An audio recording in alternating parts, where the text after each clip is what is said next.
Lawson goes on to say, many scientists who are Christians believe, notice he said many scientists who are Christians rather than many Christian scientists, believe that before the great flood of Noah's day, there was no sea. But in the flood, the bottoms of the deep were opened up, allowing the release of great bodies of water, and the world was flooded.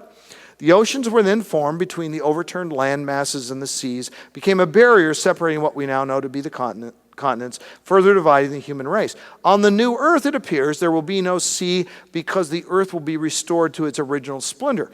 But there would still be large bodies of water if this interpretation were correct. But let us go back to Ezekiel 47, which you remember very recently we proved was a new earth passage. Now, once again, it can be a new earth passage, and it doesn't mean every sentence in it fully applies to the new earth. We saw that in Isaiah 65. But here's what it says in Ezekiel 47. I saw water coming out from under the threshold of the temple. And then he talks about a man. He says, as the man went eastward with a measuring line in his hand, this man appears to be an angel. And that's interesting with the measuring rod of Revelation we see in his hand. And he asked me, son of man, and he's talking to Ezekiel, do you see this? And then he led me back to the bank of the river. When I arrived there, I saw a great number of trees on each side of the river. There you get the trees on the side of the river. The river goes down into the Arabah where it enters the sea. Listen, when it empties into the sea, the water there becomes fresh. The sea, the salt sea, which poisons people.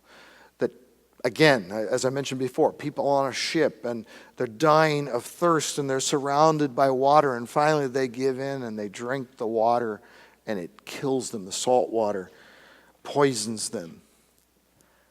But the water there becomes fresh.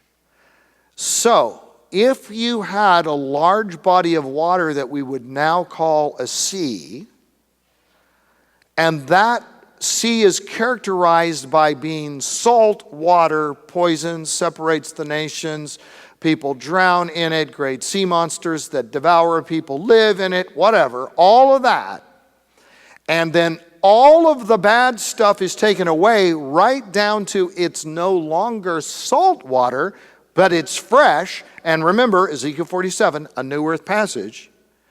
Could one then say there will no longer be any sea? The sea as we know it shall be no longer. That doesn't mean there isn't still a large body of water that doesn't have the poison and doesn't pose the threats. There will be swarms of living creatures will live wherever the river flows. There will be large numbers of fish because this water flows there and makes the salt water fresh. So where the river flows, everything will live.